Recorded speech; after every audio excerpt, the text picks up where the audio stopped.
বিসমিল্লাহির রহমানির রহিম। আমি Mohammad Ruhul Amin, junior instructor tech computer, Rangpur polytechnic institute, Rangpur.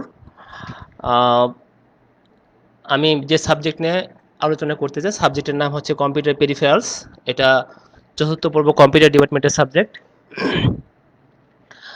তো আজকে আমাদের আমি এই সাবজেক্টের তৃতীয় অধ্যায় নিয়ে আলোচনা করতে চাই। তৃতীয় অধ্যায় কিবোর্ড এবং মাউস আছে, আমি সেখান থেকে কিবোর্ড নিয়ে আলোচনা করব আজকে, এবং আগামী ক্লাসে ইনশাল্লাহ মাউস নিয়ে আলোচনা করব। আজকের এই ক্লাস শেষে আমি যে বিষয়গুলো আমরা জানতে পারবো তার একটা সামারি আমি করছি এখানে। বিভিন্ন প্রকার কি সুইচের নাম, একটু ভালো কি সুইচের গুণাবলী, কি বাউন্সিং, কি ডিবাউন্সিং, এন কি রোল ওভার, এন কি লকআউট, কিবোর্ড এনকোডার কি, কিবোর্ড এনকোডারের কার্যাবলী, কিবোর্ডের স্ক্যানিং ফ্লোচার্ট ও স্ক্যান কোড, এবং ওয়্যারলেস কিবোর্ডের কার্যনীতি। এই বিষয়গুলো আমি চেষ্টা করব আজকে আলোচনা করার জন্য। তো এখন আমরা দেখব কিবোর্ড কি জিনিস। কিবোর্ড কিবোর্ড মূলত একটি কি সুইচ সম্বলিত একটা বোর্ড, যেটা কম্পিউটার এর ইনপুট পেরিফেরালস হিসেবে কাজ করে, এবং এর মাধ্যমে আমরা কম্পিউটারে বিভিন্ন ধরনের ডাটা ইনপুট এবং ইনস্ট্রাকশন দিয়ে থাকি। এখন কিবোর্ডের কি সুইচ, যেহেতু এই বোর্ডে অনেকগুলা কি সুইচ সম্বলিত একটা বোর্ড, এই জন্য এটাকে বলা হচ্ছে কিবোর্ড। আর এই কি সুইচটা বিভিন্ন ধরনের হয়ে থাকে। আমরা জানি কি সুইচের প্রধান কাজই হচ্ছে make contract and break contract, সংযোগ তৈরি করা এবং সংযোগ বিচ্ছিন্ন করা। তো এই সংযোগ তৈরি করা এবং সংযোগ বিচ্ছিন্ন করার জন্য আমরা এখানে বিভিন্ন ধরনের টেকনোলজি বা কৌশল ব্যবহার করে থাকি। আমি তাদের নাম দেওয়ার চেষ্টা করছি এখানে। যেমন অপটো ইলেকট্রিক কি সুইচ, আমি এখানে দেখানোর চেষ্টা করছি অপটিক্যাল এবং ইলেকট্রিক্যাল সিগন্যাল ব্যবহার করে। মেমব্রেন কি সুইচ, মেকানিক্যাল কি switch, magnetic read code switch, ferric code switch, capacitive কি সুইচ এবং হল ইফেক্ট কি সুইচ। আমি এখানে কিছু কিছু কি সুইচ দেখানোর চেষ্টা করছি। তো এই হচ্ছে কম্পিউটারে ব্যবহৃত বিভিন্ন ধরনের কি সুইচের নাম এবং ছবি দেখলাম আমরা। এখন দেখি একটা ভালো কি সুইচের কি কি গুণাবলী থাকা দরকার। ভালো কি সুইচের যেসব গুণাবলী থাকা দরকার তা হলো পাওয়ার অপচয় কম হওয়া, আকারে ছোট হওয়া, মেকানিক্যাল অংশ না থাকা বা কম থাকা, বাউন্সিং প্রভাবমুক্ত থাকা, নির্ভরযোগ্য হওয়া, শব্দহীন বা কম শব্দ উৎপন্ন করা, অল্প চাপে কাজ করা, দ্রুত কাজ করা ইত্যাদি। এখানে যে কয়টা গুণাবলীর কথা বলা হয়েছে তার মধ্যে আমরা মোটামুটি সবটার কাজই বা সবটাই আমরা জানি। তার মধ্যে একটা হচ্ছে কি বাউন্সিং প্রভাব মুক্ত রাখা। কি বাউন্সিংটা কি জিনিস আমরা একটু পরে জানছি। আকারে ছোট হওয়া, মেকানিক্যাল অংশ, একটা জিনিসের মেকানিক্যাল অংশ যত কম থাকবে এটা লংজিভিটিটা তত বেশি হয়। নির্ভরযোগ্যতা, নির্ভরযোগ্যতা হচ্ছে যে আমি যে কিটা প্রেস করলাম জাস্ট সেই ফাংশনটা বা সেই ক্যারেক্টারটা যেন আমি দেখতে পাই, এটা হচ্ছে নির্ভরযোগ্যতা। শব্দহীন, মানে শব্দ একটা নয়েজ, এটা যত কম হয় তত ভালো হয়। অল্প চাপে কাজ করা, দ্রুত কাজ করা, এটা অবশ্যই একটা মোটামুটি এই ধরনের সুবিধা বা এই ধরনের গুণাবলী যে কি সুইচের মধ্যে পাবো আমরা, তাকে আমরা ভালো কি সুইচ বলবো। এখন দেখি কি বাউন্সিং কি জিনিস। কি বাউন্সিং, কিবোর্ডে যখন কোনো কি চাপা হয় তখন সেই কি কয়েক মিলি সেকেন্ডের জন্য লাফালাফি করতে থাকে। তখন ওই কি অ্যাকচুয়াল কন্ট্যাক্ট পাওয়ার আগে কয়েকবার কন্ট্যাক্ট পায়। কিবোর্ডের এই অবস্থাকে বলা হয় কি বাউন্সিং। কি বাউন্সিং এর ফলে সঠিক কি কোড পাওয়া যায় না, অথবা অনাকাঙ্ক্ষিত কি কোড আমরা পেয়ে থাকি। আমি এখানে একটা ছবির মাধ্যমে দেখানোর চেষ্টা করছি। যদি আমি এই কি সুইচটা আমি প্রেস করি, সেটা যদি কয়েকবার লাফালাফি করে ফাইনাল কন্ট্যাক্ট পাওয়ার আগে বা পরে, তাহলে আমাদের অবস্থাটা এইরকম তৈরি হবে, এই ধরনের সিগন্যাল পাবো আমরা আউটপুটে। ফলে দেখা যাচ্ছে যে ওই কি কোডের একাধিক আমরা আউটপুট পাবো, অথবা অনাকাঙ্ক্ষিত আমরা আউটপুট পাবো। এই জন্য কি বাউন্সিংটা আমরা যত ধরনের কি সুইচ ব্যবহার করি সবটার জন্য একটা ক্ষতিকর বা একটা ভালো না। সুতরাং আমাদের কি বাউন্সিংটা অবশ্যই প্রভাব মুক্ত রাখতে হবে কি সুইচকে। এই কি বাউন্সিংটা আমরা দুই ভাবে প্রভাব মুক্ত করতে পারি, একটা হার্ডওয়্যার ডিবাউন্সিং টেকনিক আর সফটওয়্যার ডিবাউন্সিং টেকনিক। তাহলে কি ডিবাউন্সিংটা হচ্ছে কি বাউন্সিং প্রভাব মুক্ত করার জন্য সঠিক কি কোড পাওয়ার জন্য যে কৌশল বা পদ্ধতি অবলম্বন করা হয় তাকে বলা হয় কি বাউন্সিং। আমরা এখানে দুই ধরনের পদ্ধতি ব্যবহার করে থাকি, একটা হার্ডওয়্যার ডিবাউন্সিং টেকনিক আর একটা হচ্ছে সফটওয়্যার ডিবাউন্সিং টেকনিক। হার্ডওয়্যার ডিবাউন্সিং টেকনিক, এই টেকনিকে যেটা করা হয়ে থাকে, এই পদ্ধতিতে প্রতিটি কি সুইচের সাথে একটা করে ল্যাচ ব্যবহার করা হয়ে থাকে, যা কি বাউন্সিং হতে বাধা প্রদান করে। আমি এখানে ছবিতে দেখানোর চেষ্টা করছি। এখানে একটা ন্যান ল্যাচ ব্যবহার করা হয়েছে, যেখানে দুইটা গেট G1 এবং G2 ব্যবহার করা হয়েছে এবং দুইটা ইউনিভার্সাল গেট। ন্যান গেটের বৈশিষ্ট্য হচ্ছে, যদি এখানে টু ইনপুট বিশিষ্ট ন্যান গেট, যদি উভয় ইনপুট 1 হয় সেক্ষেত্রে আউটপুটটা আমাদের 0 হবে এবং অন্য সকল অবস্থায় আউটপুটটা আমাদের 1 হবে। আমি আবারও বলছি, যদি এই ন্যান গেটের উভয় ইনপুট 1 হয় সেক্ষেত্রে আউটপুটটা 0 হবে এবং অন্য সকল অবস্থায় আউটপুটটা 0 হবে। এখন দেখি এই ন্যান ল্যাচটা আমাদের কি সুইচের সাথে কিভাবে কাজ করবে। এখানে ন্যান লেসের A1 এবং B1 ইনপুটে +5 ভোল্ট, অর্থাৎ এখানে 1 করে দেওয়া আছে। আর এই যখন আমরা কোনো সুইচিং কাজ সম্পন্ন করব, এটা হচ্ছে কি সুইচ, কি সুইচের সাথে এটা গ্রাউন্ড করে দেওয়া আছে। ফলে যখন আমি কি সুইচ প্রেস করব, এই কি সুইচটা আমার G1 এর G1 ন্যান লেসের A1 এর সাথে সংযোগ পাবে। যদি G1 ন্যান গেটের A1 ইনপুটের সাথে সংযোগ হয়, ফলে এই 5 ভোল্টটা এই পথে গ্রাউন্ড হয়ে যাবে এবং A1 এর মানটা আমার 0 হয়ে যাবে। এই অবস্থায় A2 এর মানটা আমার কাছে আনসিন অবস্থায় আছে। আমি আগেই বলছিলাম যে কোনো কারণে যদি উভয় ইনপুট 1 হয় সেক্ষেত্রে আউটপুটটা 0 হবে এবং অন্য সকল অবস্থায় আউটপুটটা 1 হবে। তো যেহেতু A1 ইনপুটটা আমার 0 হয়ে গেছে, সুতরাং A2 এর মান 1 বা 0 যেটা হোক না কেন, এই অবস্থায় আমি আউটপুট এখানে পাবো 1। A1টা যখন A1টা এখানে 1 পাবো, সেই 1টা আমার একই সাথে B1 এর মানে চলে আসছে, ফলে B1 B2 এর মানে চলে আসছে, ফলে B2 এর মান এখানে 1 হচ্ছে। আর B1 এর মান আমার আগে থেকে 1 দেওয়া আছে, যেহেতু এখানে +5 ভোল্টের সাথে কানেক্টেড করা আছে এখানে। তাহলে B1 এবং B2 এই দুটো যখন 1 হবে, আমি অবশ্যই G2 এর আউটপুট আমি এখানে 0 পাবো।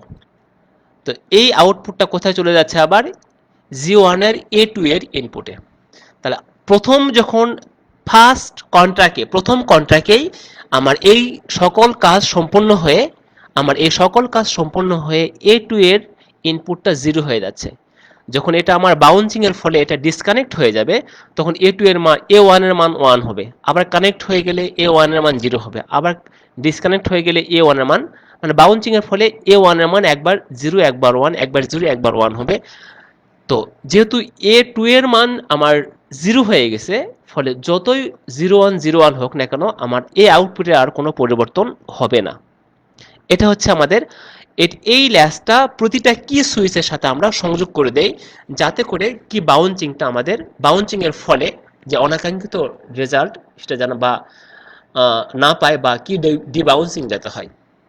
আমি জাস্ট ফাংশনটা দেখানোর চেষ্টা করছি এখানে। আর এখানে ঠিক একই, এখানে ন্যান লেস ব্যবহার করা হয়েছে, +5 ভোল্ট +5 ভোল্ট, এখানে কি সুইচ এখানে গ্রাউন্ড করে দেওয়া আছে। আমি এটার আউটপুটটা কিভাবে যায় সেটা দেখানোর চেষ্টা করছি। তখন কি হচ্ছে, এই +5 ভোল্ট এই আউটপুটটা আমরা কোথায় যাচ্ছে, আমাদের কিবোর্ড ইনকোডারের মাধ্যমে আমাদের যেখানে ASCII কোড সংরক্ষণ করা আছে সেখানে চলে যাচ্ছে বা আউটপুটে চলে যাচ্ছে। এইভাবেই মূলত আমরা হার্ডওয়্যারের মাধ্যমে বা ন্যান ল্যাচ ব্যবহার করে আমরা কি বাউন্সিং, মানে হার্ডওয়্যার ডিবাউন্স টেকনিক ব্যবহার করে আমরা কি বাউন্সিংটা রোধ করে থাকি। এখন দেখি সফটওয়্যার ডিবাউন্সিং টেকনিক। এই পদ্ধতিতে কিবোর্ড থেকে কোনো কি প্রেস করা হলে ফার্মওয়্যার তা অনুধাবন করে এবং 10 মিলি সেকেন্ড অপেক্ষা করে। এখানে বলে রাখার দরকার, এখানে একটা সময় বাইন্ডিংস দেওয়া আছে এবং এই সময়ের মধ্যে ওই কি যতবারই প্রেস করা হোক না কেন, তা উপেক্ষা করে সে কেবলমাত্র একটা সিগন্যালই গ্রহণ করে বা একটা কি কোডই গ্রহণ করে। অর্থাৎ এখানে সফটওয়্যারের মাধ্যমে আমার এমনভাবে ডিজাইন করা আছে, যখন কোনো কি প্রেস করা হবে সেই কি এর জন্য, মানে কি বাউন্সিং এর জন্য 10 মিলি সেকেন্ড পর্যন্ত সময় বরাদ্দ থাকবে। এই 10 মিনিট সময়ের মধ্যে ওই কিটা যতবারই কন্ট্যাক্ট পাক না কেন বা যতবারই বাউন্সিং হোক না কেন, সে এটাকে উপেক্ষা করে কেবলমাত্র একটা কি কোডই গ্রহণ করবে। আমি এখানে ছবির মাধ্যমে সেটা দেখানোর চেষ্টা করছি। এটা হচ্ছে সফটওয়্যার ডিবাউন্সিং টেকনিক। আমরা সাধারণত বর্তমানে সফটওয়্যার ডিবাউন্সিং টেকনিকটাই সবচেয়ে বেশি ব্যবহার করি। এখন দেখি এন কি লক আউট এবং এন কি রোল ওভার। এন কি লক আউট এই পদ্ধতিতে আমরা কিবোর্ডে যখন একাধিক কি প্রেস করব, এক একের অধিক, 2টা 3টা 4টা 5টা, তো কিবোর্ড ইনকোডার তখন যে এন কি লক আউট পদ্ধতিতে যে কাজটা করবে, সর্বপ্রথম যে কিটা প্রেস করা হয়েছে শুধু সেই কিটার মানই গ্রহণ করবে এবং বাকি মানগুলাকে সে উপেক্ষা করবে বা বাতিল করবে বা রিজেক্ট করবে। এই পদ্ধতিতে যদি একই ক্লক সাইকেলে একাধিক কি প্রেস করা হয় তাহলে কিবোর্ড ইনকোডার সর্বপ্রথম কন্ট্যাক্ট পাওয়া কিটির মান, কি সুইচের মান গ্রহণ করবে এবং বাকি কি এর মান উপেক্ষা করবে। এটাকে বলা হচ্ছে এন কি লক আউট টেকনিক। ঠিক এর পাশাপাশি আরেকটা যেটা আছে এন কি রোল ওভার। এই পদ্ধতিতে একই ক্লক সাইকেলে একাধিক কি প্রেস করা হলে কিবোর্ড ইনকোডার সর্বপ্রথম যে কিটি কন্ট্যাক্ট পায় তার মান গ্রহণ করে এবং ধারাবাহিকভাবে বাকি কিগুলোর মান গ্রহণ করবে। অর্থাৎ এন কি রোল ওভার পদ্ধতিতে যেটা হচ্ছে যে যখন কোনো কি প্রেস করা একাধিক কি প্রেস করা হচ্ছে কিবোর্ডের, তো সর্বপ্রথম কন্ট্যাক্টকৃত কি এর মান গ্রহণ করে ধারাবাহিকভাবে বাকি কি এর মানগুলা গ্রহণ করবে। এটা হচ্ছে এন কি রোল ওভার পদ্ধতি। Keyboard encoder. কিবোর্ড এনকোডার কিবোর্ডে যখন কোনো কি চাপা হয় তখন সেই কি এর সঠিক কি কোড তৈরি করে সিপিইউতে পাঠানোর জন্য যে প্রয়োজনীয় স্টেপ বা প্রয়োজনীয় পদক্ষেপ গ্রহণ করা হচ্ছে কিবোর্ড এনকোডারের প্রধান কাজ। অর্থাৎ আমি যখন একটা কি প্রেস করব, এই কি প্রেস করার পরে এই কি এর সমতুল্য অ্যাসকি কোড তৈরি করে সিপিইউতে পাঠানো পর্যন্ত যে যে পদক্ষেপগুলো আছে, সেই পদক্ষেপ বা সেই স্টেপগুলো পালন করা হচ্ছে কিবোর্ড এনকোডারের কাজ। এখন দেখি কিবোর্ড এনকোডারের কার্যাবলী। কিবোর্ড এনকোডার সাধারণত নিম্নলিখিত কাজ করে থাকে।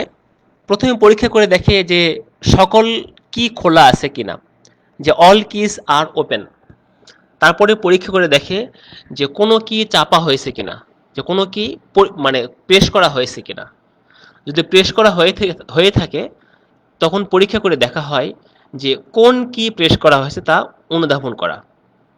কি বাউন্স প্রভাব মুক্ত রাখা, এটাও কিবোর্ড এনকোডারের কাজ। যে একটা কি একবার প্রেস করলে তার সমতুল্য একটা কি কোডই সে সিপিইউতে পাঠাবে।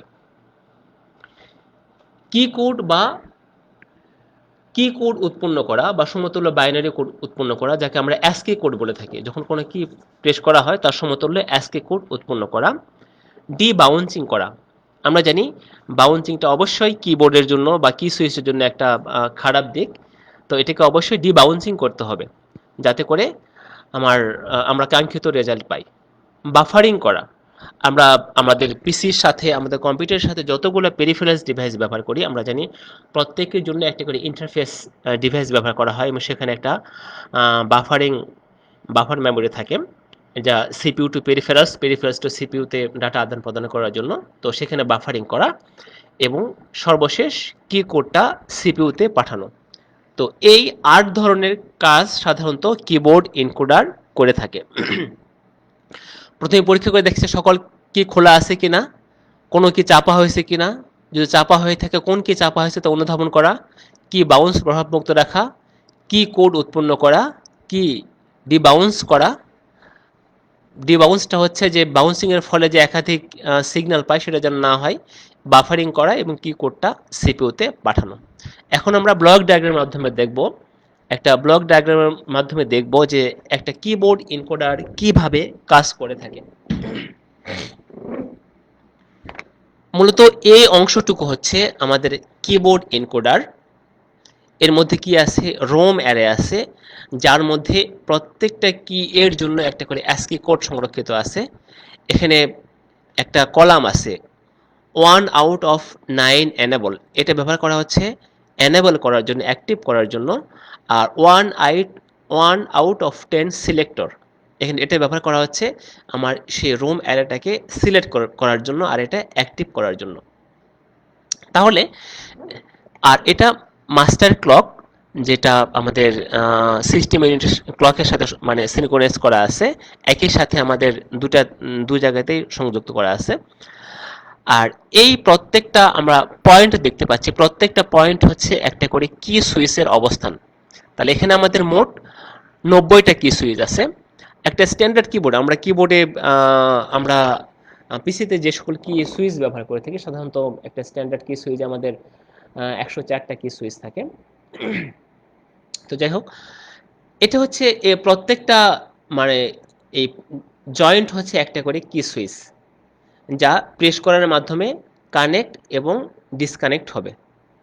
এটা দেখানো আছে, এটা হচ্ছে কি সুইচের অবস্থা, প্রেস করলে এই দুটার মধ্যে সংযোগ পাবে, আবার ছেড়ে দিলে এটা অবস্থা আবার পূর্বের অবস্থায় ফিরে যাবে। তো এটা হচ্ছে আমাদের কি ম্যাট্রিক্স, আর এইটুকু বলা হচ্ছে কিবোর্ড এনকোডার। এখন আমরা দেখি যে এটা কিভাবে কাজ করে। যখন আমরা কোন একটা সুইচ প্রেস করব, এখান থেকে একটা সিগন্যাল যাচ্ছে, এটা হচ্ছে এনেবল সিগন্যাল, আর এটা হচ্ছে সিলেক্টর সিগন্যাল।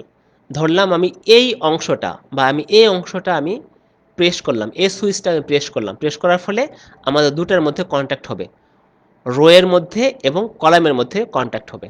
যখন কন্ট্যাক্ট হবে তখন এই এনেবল সিগন্যাল থেকে আমার সিগন্যালটা রো এর মাধ্যমে আমার এই রোটা সিলেক্ট করবে, আর ঠিক একই সাথে আমার সিলেক্টের মাধ্যমে এই রোটা সিলেক্ট করবে, এবং একই সাথে আমাদের এনেবল এর মাধ্যমে এই রো এর আমার স্পেসিফিক এই ঘরটা, আমি যে কি সুইচটা প্রেস করলাম সেই ঘরটা এখানে কি করা হবে, সিলেক্ট করা হবে, এবং সেখান থেকে একটা কি কোড বা অ্যাসকি কোড যেটা আছে সেটা আমাদের ইন্টারফেস সার্কিটের মাধ্যমে আমাদের সিপিইউতে পাঠানো হবে পরবর্তী পদক্ষেপের জন্য, পরবর্তী কার্য সম্পাদনের জন্য। তাহলে এটা আমি আরেকবার একটু আলোচনা করে নেই, যেহেতু একটু জটিল বিষয় এটা।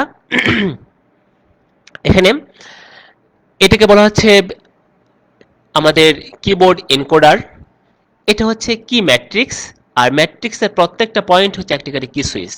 এটা হচ্ছে 1 আউট অফ 9 এনেবল, এটা আমরা ব্যবহার করছি এনেবলের জন্য। এখানে 1 আউট অফ 10 সিলেক্টর, আমরা এটা ব্যবহার করব আমরা সিলেক্ট করার জন্য। তাহলে যখন আমরা কোনো একটা কি সুইচ প্রেস করব, এটা যখন প্রেস করব এই দুটার মধ্যে সংযোগ হয়ে যাবে, যখন সংযোগ হয়ে যাবে তখন এনেবলের মাধ্যমে আমার এই রোটা সিলেক্ট হয়ে যাবে, আর এই এনেবলের মাধ্যমে এই রোয়ের আমি যে কলামটা আমি প্রেস করছি সেই কলামের মাধ্যমে আমি সেই ঘরটা আমি এখানে সিলেক্ট করব। এখানে আমরা বলে রাখা দরকার, এখানে যতগুলা কি সুইচ আছে প্রত্যেকটা কি সুইচের জন্য এখানে প্রত্যেকটা অ্যাসকি কোড এখানে সংরক্ষিত আছে। তো যখন কোনো কি প্রেস করা হবে তখন সেই মানে প্রেসকৃত কি এর সমতুল্য অ্যাসকি কোডটা সিপিইউতে পাঠানোই হচ্ছে আমাদের কিবোর্ড এনকোডারের কাজ। আর এখানে সিনক্রোনাইজিং ক্লক ব্যবহার করা আছে, একই সাথে আমরা দুইটা এনেবল এবং সিলেক্টরে ক্লক পালস দেওয়া আছে, যেটা আমাদের সিপিইউর মাস্টার ক্লকের সাথে সিনক্রোনাইজ করা আছে। তো মূলত এইভাবে একটা কিবোর্ড এনকোডার কাজ করে থাকে। কিবোর্ড স্ক্যানিং ফ্লোচার্ট, আমরা যখন একটা কি সুইচ প্রেস করব, সেই কি সুইচ প্রেস করার পর থেকে এই কি কোড সিপিইউতে যাওয়ার পর্যন্ত যে স্টেপগুলো আছে এই কাজগুলো কিভাবে সম্পন্ন হয় এটা আমি একটা ফ্লো চার্টের মাধ্যমে দেখানোর চেষ্টা করছি। এখানে মোট 3টা অংশ আছে। একটা হচ্ছে ডিটেক্টর, যে কোন কি প্রেস করা হলো তা চিহ্নিত করা, তা সিলেক্ট করা ইত্যাদি। আরটা হচ্ছে ডিবাউন্স করা, আরটা হচ্ছে ইনকোড করা।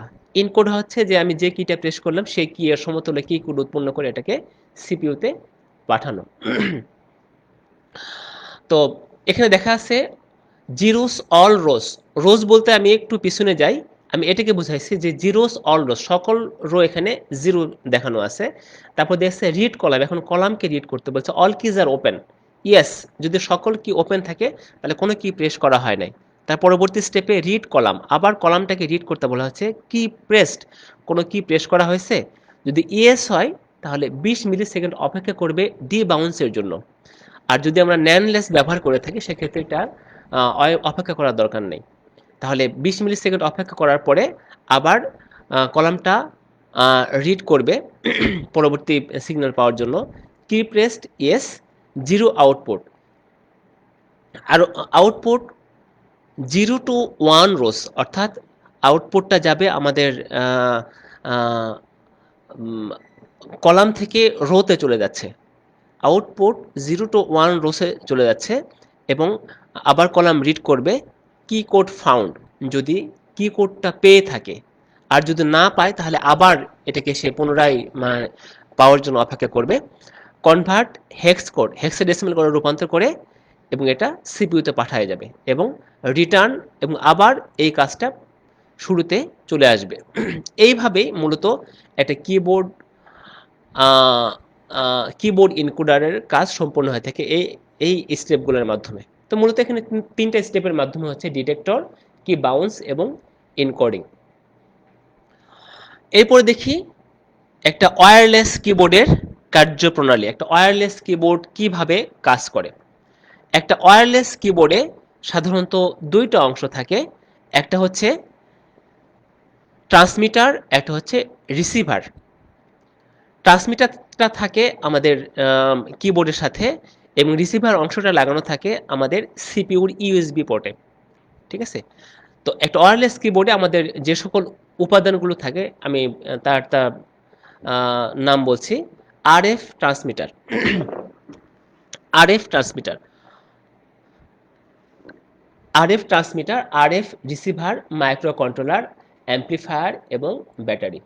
ওয়্যারলেস মানে বুঝতে পারছি যে এখানে তার ছাড়া, এর মধ্যে কোনো তারের সংযোগ থাকবে না। তাহলে এই তার ছাড়া যে টেকনোলজিগুলো আছে তার তার ছাড়াই সিপিইউ এবং কিবোর্ডের মধ্যে ডাটা আদান প্রদান করার জন্য আমরা যে পদ্ধতিগুলো ব্যবহার করে থাকি, ইনফ্রারেড, রেডিও ফ্রিকোয়েন্সি এবং ব্লুটুথ। আমরা সাধারণত ওয়্যারলেস কিবোর্ড মাউসের জন্য রেডিও ফ্রিকোয়েন্সিটা ব্যবহার করে থাকি, রেডিও ফ্রিকোয়েন্সিটা ব্যবহার করে থাকি।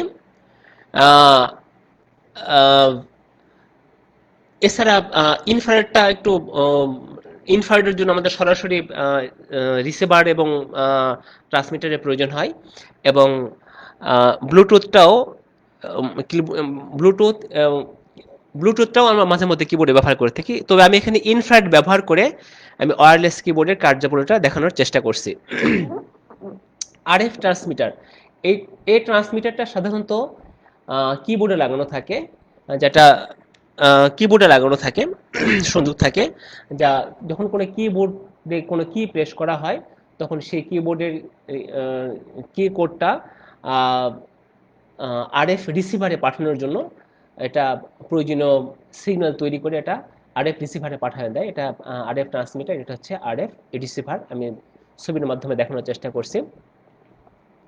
Micro controller, RF receiver, RF transmitter থেকে সিগন্যালটা পাওয়ার জন্য, আরএফ ট্রান্সমিটার থেকে সিগন্যালটা পাওয়ার জন্য আমরা আরএফ রিসিভারটা ব্যবহার করে থাকি। এটা হচ্ছে আরএফ রিসিভার, এটা সংযোগ থাকছে আমাদের পিসির সঙ্গে আর এটা সংযোগ থাকবে আমাদের কিবোর্ডের সাথে। এই অংশটা হচ্ছে আরএফ রিসিভার আর এটা কিবোর্ডের সাথে আমাদের যেটা থাকবে সেটা হচ্ছে আমাদের RF transmitter. Micro controller, wireless কিবোর্ডে আরএফ ট্রান্সমিটার এবং আরএফ রিসিভার উভয় অংশে দুটি আলাদা মাইক্রো কন্ট্রোলার থাকে। ট্রান্সমিটারের সঙ্গে সংযুক্ত মাইক্রো কন্ট্রোলারের কাজ হলো ম্যাট্রিক্স হতে উৎপন্নকৃত সিগন্যালকে এতে পূর্ব থেকে সন্নিবেশিত নির্দিষ্ট কোনো সফটওয়্যার ব্যবহার করে এনকোড করা এবং অপরদিকে রিসিভকৃত সংযুক্ত মাইক্রো কন্ট্রোলার কাজ হলো রিসিভকৃত এনকোডকৃত সিগন্যালকে ডিকোড করে সমতুল্য ইলেকট্রিক্যাল সিগন্যাল তৈরি করা। এটার কাজ হচ্ছে, এই অংশটার কাজ হচ্ছে যে কিবোর্ড থেকে প্রাপ্ত সিগন্যালটাকে মানে সঠিক কি কোড উৎপন্ন করে আমাদের আরএফ রিসিভারে পাঠানো। আরএফ রিসিভার এই সিগন্যালটাকে গ্রহণ করে এটাকে প্রয়োজনীয় হেক্সা কোডে রূপান্তর করে এটাকে সিপিইউতে পাঠানো। অ্যাম্প্লিফায়ার, এই অ্যাম্প্লিফায়ারটা ব্যবহার করা হয়ে থাকে আরএফ ট্রান্সমিটারে, অর্থাৎ কিবোর্ডের এখানে ব্যবহার করা হয়ে থাকে। কিবোর্ড থেকে পেশকৃত কি সিগন্যাল কি কোডটাকে অ্যাম্প্লিফাই করে আরএফ ট্রান্সমিটারের মাধ্যমে আরএফ রিসিভারে পাঠানোর জন্য এটাকে অ্যাম্প্লিফাই করা হয়ে থাকে। কিবোর্ড থেকে পেশকৃত কি কোডটাকে অ্যাম্প্লিফাই করে আরএফ ট্রান্সমিটারের মাধ্যমে আরএফ রিসিভারে পাঠানো হয়ে থাকে। ব্যাটারি, তো যেহেতু এখানে আমাদের সিগন্যাল আদান প্রদান হবে, যেহেতু এখানে আমাদের ডাটা আদান প্রদান হবে, এখানে কোনো তার ছাড়া আদান প্রদান হবে, এবং যেহেতু এটা ওয়্যারলেস টেকনোলজি, এই জন্য সিগন্যালটাকে মানে এই ডাটা আদান প্রদান বা এই ডিভাইসটাকে অ্যাক্টিভ করার জন্য আমাদের অবশ্যই ইলেকট্রিক সাপ্লাইয়ের প্রয়োজন আছে। এই সাপ্লাইয়ের জন্য আমরা সাধারণত ডবল এ সাইজের 4টি ব্যাটারি ব্যবহার করে থাকি, যার ইনপুট ভোল্টেজ 1.2 থেকে 1.5 পর্যন্ত হয়ে থাকে। এইভাবেই মূলত একটা ওয়্যারলেস কিবোর্ড পিসি এবং কিবোর্ডের মাধ্যমে ডাটা ট্রান্সমিটিংয়ের কাজ, কিবোর্ড থেকে পিসির মতো ডাটা ট্রান্সমিশনের কাজ করে থাকে। তো আহ, এখন আমরা দেখব একটা ওয়্যারলেস কিবোর্ডের বৈশিষ্ট্য। মানে এই কিবোর্ডে কি কি বৈশিষ্ট্য: সহজে স্থানান্তরযোগ্য, 2 থেকে 3 মিটার দূর থেকে কমিউনিকেট করা যায়, এটা ডাটা ট্রান্সফার স্পিড 2.5 kbps, এটা 8 বিট এর মাইক্রো কন্ট্রোলার ব্যবহার করা হয়, প্রায় সব ধরনের অপারেটিং সিস্টেম এটাকে সাপোর্ট করে। সুবিধা অসুবিধাগুলা এখান থেকে দেখতে পাই। যেহেতু এখানে তার ছাড়া আমরা যে কোনো জায়গায় রেখে কাজ করতে পারি, তারের ঝামেলা থাকে না, 2 থেকে 3 মিটার দূরত্বের মধ্যে কাজ করতে পারি। তারপরে যে কোনো জায়গায় রেখে কাজ করা যায়, ইত্যাদি সুবিধা আছে। অসুবিধার মধ্যে আছে যে এটার জন্য আমাদের আলাদা সাপ্লাইয়ের প্রয়োজন হয়। এটার জন্য আহ, এটা সব ধরনের ডিভাইসের জন্য উপযুক্ত না। এটা ডাটা ট্রান্সফার স্পিড আমাদের মানে কানেক্টেড বা ওয়্যার কিবোর্ডের ডাটা ট্রান্সফার স্পিডের চাইতে একটু কম হয়। আহ, এটা ব্যবহার করার পূর্বে কনফিগার করে নিতে হয়, ইত্যাদি অসুবিধা আছে আর কি। তো এই হলো মূলত আজকের আমাদের বিভিন্ন কি এর বিভিন্ন ফাংশন সম্বন্ধে আমাদের জানা। বাড়ির কাজ মূলত আমি যেটা আলোচনা করলাম সেখান থেকে তোমরা এই বিষয়গুলা তোমাদের সেশনের খাতায় ওঠানোর চেষ্টা করবা, এবং একটু ভালো সুইচের গুণাবলী সমূহ, কি বাউন্সিং ডিবাউন্সিং, কিবোর্ড স্ক্যানারের ফ্লো চার্ট, এই বিষয়গুলো তোমরা সেশনের খাতায় উঠে তোমাদের ক্লাস টিচারকে দেখানোর চেষ্টা করবা। এই আর পরবর্তী ক্লাসে আমি এই অধ্যায়, তৃতীয় অধ্যায়ের মাউসের অপারেশন নিয়ে আলোচনা করার চেষ্টা করব। আর এই ভিডিওটি পুনরায় দেখতে দক্ষতা বাতায়ন বা www.skill.gov.bd এই সাইটটা তোমরা ভিজিট করতে পারো। এই হলো মূলত আজকের আমার ক্লাস। তো যদি আমার এই ক্লাস আরো কিভাবে ভালো করা যায়, সুন্দর করা যায়, সে ব্যাপারে তোমরা কমেন্ট করে জানাবে। আর কোনো প্রশ্ন থাকলে অবশ্যই তোমরা ইনবক্সে লিখে আমাকে জানাবে।